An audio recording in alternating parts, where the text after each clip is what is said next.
अस्सलाम वालेकुम स्टूडेंट्स, मैं मोहम्मद अशरफ और आज हम इस अपने इस लेक्चर में सेकंड ईयर फिज़िक्स का फर्स्ट चैप्टर का एक और टॉपिक डिस्कस करने जा रहे हैं और वो टॉपिक है हमारे पास एक्सप्रेशन फॉर एब्सोल्यूट टेम्परेचर। या तो इस तरीके की स्टेटमेंट के देकर भी आपके एनुअल एग्जाम में ये क्वेश्चन पूछ सकता है, या तो वो कह सकता है कि मुझे एक रिलेशन ड्राइव करके दें, average kinetic energy is equal to 3/2 kT, ठीक है ना। और एक तरीके से और भी पूछता है कि average kinetic energy is directly proportional to the absolute temperature. यानी इस तीन स्टेटमेंट्स की फॉर्म में ये सेम क्वेश्चन वो हमसे डिमांड करता है। ओके, तो इसकी डेरिवेशन बिल्कुल सिंपल और आसान है, ठीक है ना।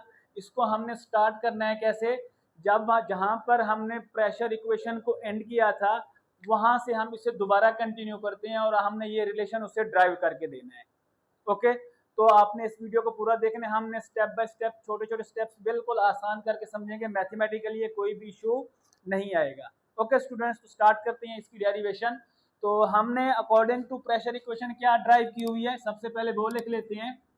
हमारे पास प्रेशर इक्वेशन जो होती है ना,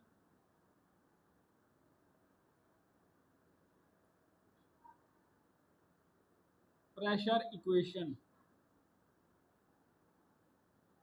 स्टूडेंट्स वो हमने पढ़ी थी,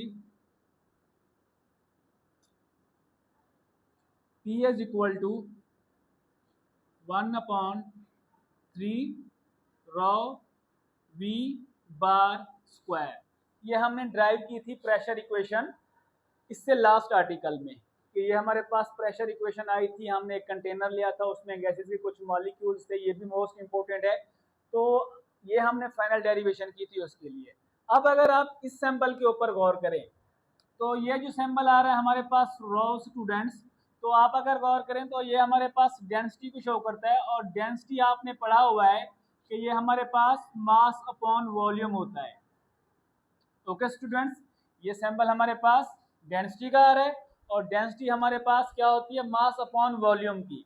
अगर जब आपको याद हो, जब हम इस प्रेशर इक्वेशन को ड्राइव कर रहे थे तो जो कंटेनर हमने कंसीडर किया था उसमें हमारे पास n नंबर ऑफ मॉलिक्यूल्स थे। ये जो डेंसिटी का फॉर्मूला है ना हमारे पास, ये एक मॉलिक्यूल के मास अपॉन वॉल्यूम के लिए होता है। और वहां पर हमने क्या पढ़ा था कि जो कंटेनर का वॉल्यूम था उसमें n नंबर ऑफ मॉलिक्यूल्स थे। अगर उसके लिए मैं डेंसिटी का फॉर्मूला फिर इसको बनाना चाहूंगा तो ये हमारे पास क्या बन जाता है स्टूडेंट्स, ये हमारे पास बन जाता है nm अपॉन v। इसको अगर आप दोबारा बना के लिखें तो ये हो जाता है हमारे पास nm upon v। Okay, v हमारे पास वॉल्यूम है, m हमारे पास मास ऑफ मोल्स है या मॉलिक्यूल्स है, और n उनके नंबर्स हैं, ठीक है। तो इस इक्वेशन में हम क्या करते हैं, डेंसिटी की वैल्यू पुट कर देती हैं। तो ये इक्वेशन हमारे पास स्टूडेंट्स कुछ इस तरीके से हो जाएगी। ये हो जाएगा P is equal to 1/3, density की जगह हम लिखेंगे n m divided by v is equal to v bar square.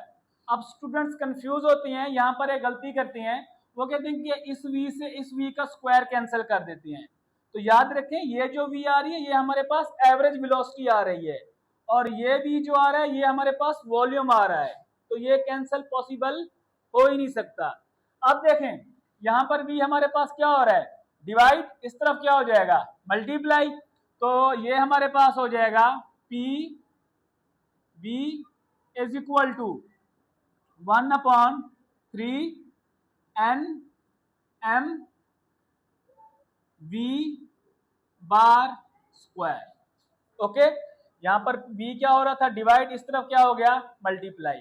आप इसको कह दें कि ये है हमारे पास इक्वेशन नंबर 1। ओके स्टूडेंट्स, अगर आप पीवी को गौर करें तो आपने पीवी का एक रिलेशन और भी पढ़ा था इस चैप्टर में। अगर आप दिमाग पर जोर डालें तो वहां पर आपने पीवी इज इक्वल टू, हमने एक रिलेशन जनरल गैस इक्वेशन का ड्रा किया था, वो था हमारे पास PV is equal to NRT, ठीक है। तो उसका रिलेशन भी हम यूज करते हैं यहाँ पर। तो यहाँ पर हम लिखते हैं according to general gas equation, according two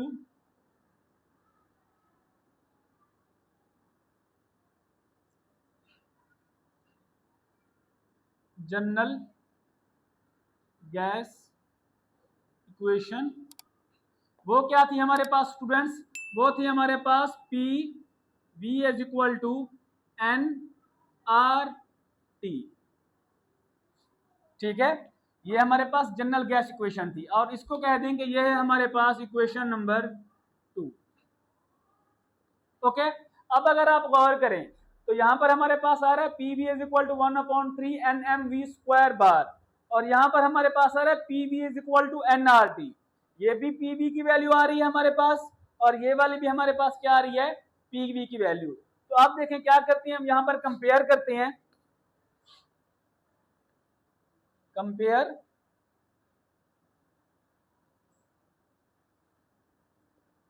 equation 1 and 2। Equation 1 और 2 को हम क्या करते हैं, कंपेयर कर लेते हैं। ओके, तो फिर ये हमारे पास क्या हो जाएगा, ये भी पीवी की वैल्यू, ये भी पीवी की वैल्यू, तो यहां पर ये हमारे पास बन जाएगा students N R T is equal to 1/3 N M V square bar. Okay, हमने कंपेयर किया, इस साइड को ले लिया और इसकी ये साइड ले ली, ये दोनों पीवी थे तो हमने कंपेयर करके ये इक्वेशन बना ली। ओके, अब यहाँ पे हमने एक कॉन्सेप्ट यूज करना है स्टूडेंट्स। ठीक है, ये जो हमारे पास एन आर है ना, ये एन आर है हमारे पास नंबर ऑफ मोल्स। ठीक है, अब नंबर ऑफ मोल्स अगर आप अकॉर्डिंग टू केमिस्ट्री में भी आपने डिस्कस किया होगा कि नंबर ऑफ मोल्स फाइंड करने के हमारे पास दो फार्मूलाज होते हैं। ओके, एक फार्मूला ये होता है कि अगर हमें कोई मास गिवन हो किसी मोल्स का या किसी सब्सटेंस का, तो उसके अगर हमने नंबर ऑफ मोल्स बनाने होती हैं, आपने मोल्स के दो फार्मूले पढ़े हैं, ये एन के है हमारे पास, नंबर ऑफ मोल्स। पहला फार्मूला आपने ये पढ़ा होगा, यहाँ पे मैं साइड पे राइट कर देता हूं कि नंबर ऑफ मोल्स जो एन इज इक्वल टू होता है स्टूडेंट्स, अगर हमें मास गिवन किया गया हो किसी चीज का और उसके हमने नंबर ऑफ मोल्स बनाने हो, तो उसका फॉर्मूला होता है स्टूडेंट्स हमारे पास given mass divided by molar mass. ठीक है, एक फॉर्मूला होता है हमारे पास ये, और इसको हम लिखते हैं m/m। ये भी नंबर ऑफ मोल्स फाइंड करने का हमारे पास एक फॉर्मूला होता है। दूसरा फॉर्मूला आपने ये पढ़ा होगा कि अगर हमारे पास नंबर ऑफ मोल्स गिवन हो या नंबर ऑफ पार्टिकल्स गिवन हो, उनके अगर हम नंबर ऑफ मोल्स बनाना चाहते हैं तो वो होता है हमारे पास students n is equal two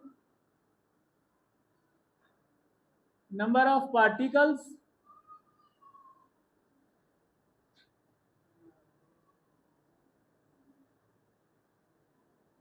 divided by Avogadro's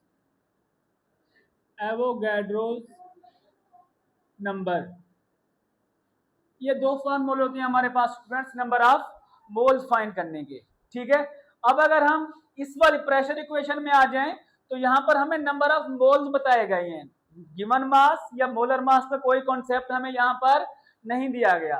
तो हम अगर यहां पर नंबर ऑफ मोल्स एन के लिए वैल्यू निकालना चाहेंगे तो वो कौन सा फॉर्मूला यूज करेंगे, ये वाला number of particles Avogadro's number, क्योंकि जो हमने कंटेनर प्रेशर इक्वेशन में कंसीडर किया था वहां उसने नंबर ऑफ मोल्स बताए थे, मोलर मास या गिवन मास का कोई कॉन्सेप्ट हमें उसने वहां पे नहीं दिया था। तो फिर आप देखें अगर इस फॉर्मूले को मजीद आप आगे बनाना चाहें तो ये हो जाता है स्टूडेंट्स हमारे पास n is equal to number of particles कितने थे जब हमने लास्ट टाइम कंटेनर बनाया था, यहां पर भी देखें नंबर ऑफ पार्टिकल्स कितने थे, उसमें n पार्टिकल्स थे, तो नंबर ऑफ पार्टिकल्स की जगह हम लिख देते हैं n।